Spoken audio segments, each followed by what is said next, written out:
दोस्तों, आज की कहानी है बड़ी बहू आज घर फिर से घर लगने लगा है।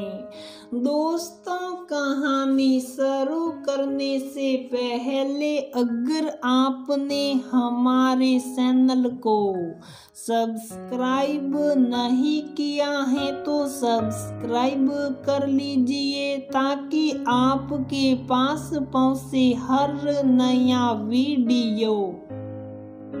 दर्शना जी और उनके पति दीपक जी मेज पर बैठे नाश्ता कर रहे थे। उनके दोनों बेटे नाश्ता कर और टिफिन लेकर फैक्ट्री के लिए निकल चुके थे। बड़ी बहू नीरजा उन्हें पराठे परोस रही थी और छोटी बहू काजल ने चाय सड़ा रखी थी। दर्शना जी का संयुक्त परिवार था। दोनों बेटे अपने पापा के साथ फैक्ट्री संभालते और अब तो दीपक जी कम ही फैक्ट्री जाते थे। बेटों ने व्यवसाय को अच्छी तरह से संभाल लिया था।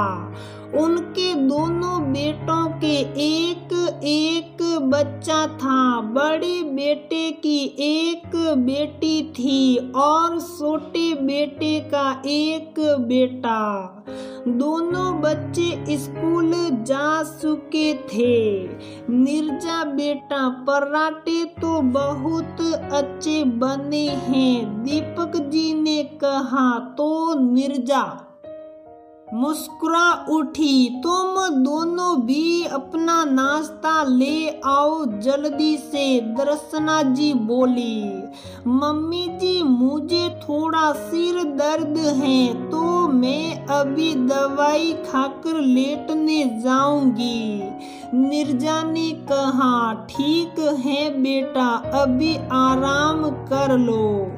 इसी तरह दोपहर हुई। दर्शना जी अपनी तरफ से बहुओं की हर संभव मदद कर देती थी। दोपहर को भी खाने की मेज पर ना नीरजा बैठी और ना ही काजल। दोनों के बच्चे भी स्कूल से आ चुके थे और अंदर ही अपने अपने कमरे में बैठे खाना खा रहे थे। पर ऐसा रोज नहीं होता था। रोज तो बच्चे सब के साथ ही खाना खाते और स्कूल की अपनी पूरी कहानी सुनाते। दर्शना जी को लगा शायद वह कुछ ज्यादा ही सोच रही है। खैर, किसी से कुछ ना कहा, वह अपने कामों में मस्त रही। यही तो उनकी खासियत थी कि छोटी छोटी बातों को उन्होंने कभी भी ज्यादा तूल नहीं दिया था और आज भी उन्होंने वही किया। रात को जब सभी आए तो सब इकट्ठे बैठे, पर फिर भी कुछ तो था जो खिंचा खिंचा था। दर्शना जी की दोनों बहुओं में बहुत प्यार था। हाँ, आम घरों की तरह कभी कभी बच्चों की वजह से वह भी एक दूसरे से गुस्सा हो जाती, पर फिर 2-3 दिन बाद ठीक भी हो जाती। दिन बीत रहे थे। दर्शना जी को कुछ न कुछ गड़बड़ का एहसास तो हो ही गया था। ना तो नीरजा और काजल एक दूसरे से खुलकर बात कर रही थी और ना ही बच्चे मिलकर धम्मा सौकड़ी मचा रहे थे। नहीं तो उन दोनों शैतानों को शांति से बिठाना ही सबसे मुश्किल काम था।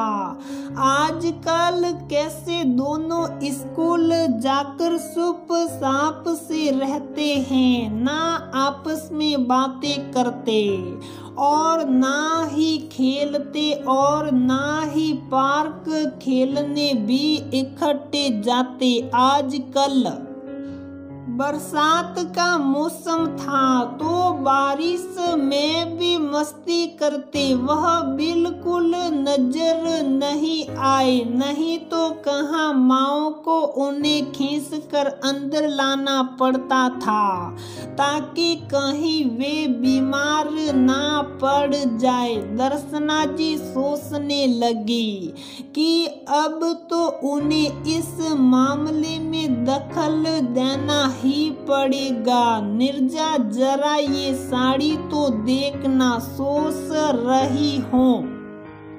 बबलू दर्शना जी का भतीजा की शादी में यही पहन लूं। दर्शना जी ने बहू के कमरे में आकर कहा, जी मम्मी जी अच्छी लग रही हैं।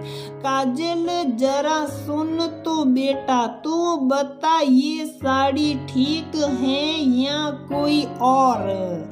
मुझे तो खुद से कभी समझ ही नहीं आता। दर्शना जी ने काजल को भी वहीं बुला लिया। दर्शना जी बातें तो साड़ी की कर रही थी, पर ध्यान उनका बहुओं के हाव भाव पर ही था और उनकी तरफ देखकर उन्हें पक्का यकीन हो गया कि दोनों एक दूसरे से बात करने से कतरा रही थी। अनुभवी आंखें ऐसे कैसे धोखा खा सकती थी? तुम दोनों के मन में क्या चल रहा है एकदम से? दर्शना जी के प्रश्न से दोनों शौकी। कुछ नहीं, कुछ भी तो नहीं, दोनों शक पका कर बोली। तुम दोनों झूठ तो ठीक से बोल नहीं पा रही हो, ये तुम भी जानती हो और मैं भी। तो अच्छा है, सच सच बता दो, ऐसे मन में रखने से क्या फायदा? दर्शना जी बोली।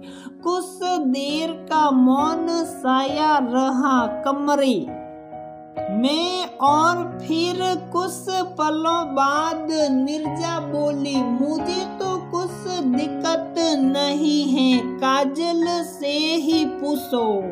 जो मेरी बातें रीमा पड़ोसन से करती हैं, मैंने हमेशा से इसे छोटी बहन माना है और ये ही लोगों को कहती फिरती हैं कि मेरी जेठानी मुझ पर हुक्म चलाती है। भाभी ये क्या कह रही हो आप? मैंने कब कहा ये सब? और रीमा, उससे तो आप बातें करती हो कि मैं डबल फेसड औरत हूँ, बस तो ये बात है। अब तो बात साफ हो गई क्या मम्मी जी? यही ना कि रीमा से ना तुमने बात की ना ही काजल ने। ये सब उसके दिमाग की उपज है जिसे वह तुम दोनों के खिलाफ इस्तेमाल कर रही है। पर वह ऐसा क्यों करेगी? नीरजा ने पूछा। इसलिए क्योंकि उसकी तो अपनी जेठानी के साथ बनी नहीं और पिछले महीने मंदिर में मिसेज खन्ना ने उसे सुना दिया और तुम दोनों का उदाहरण दिया कि तुम कितने अच्छे से रहती हो एक साथ। बस अब समझ आया, इसलिए कहती हूँ कि मन में बात रखने से कुछ हासिल नहीं होता और एक दूसरे से बोलना छोड़ देना तो और गलत हो जाता है। इससे सिर्फ गलत फहमी को ही बढ़ावा मिलता है और कुछ नहीं। हाँ, आप सही कह रही हो मम्मी जी, दोनों बोली। और तुम दोनों ने तो बच्चों को भी अपनी बेवकूफी का निशाना बनाया, घर को घर ही नहीं रहने दिया। वे बेचारे दोनों इस बारिश के मौसम में खिलने की बजाय उल्टा मुरझा गए हैं। हमें माफ कर दो मम्मी जी, मुझसे नहीं, एक दूसरे से माफी मांगो। दोनों बहुओं ने एक दूसरे को गले लगाया। अगले दिन इतवार था। दोपहर से ही तेज हवाएं चल रही थी। कुछ देर बाद बारिश शुरू हो गई। दोनों बच्चे भागकर बारिश में भीगकर मस्ती करने लगे। बेटे भी घर पर थे तो वे भी उनके साथ मिल गए। नीरजा और काजल ने पकोड़े बनाने के लिए कढ़ाई सजा दी। गीली मिट्टी की संधी खुशबू और पकोड़ों की खुशबू एक साथ मिलकर हर तरफ फैल गई और साथ ही बच्चों की खिलखिलाहट से सारा घर गूंज उठा। दर्शना जी को आज फिर से घर घर लगने लगा।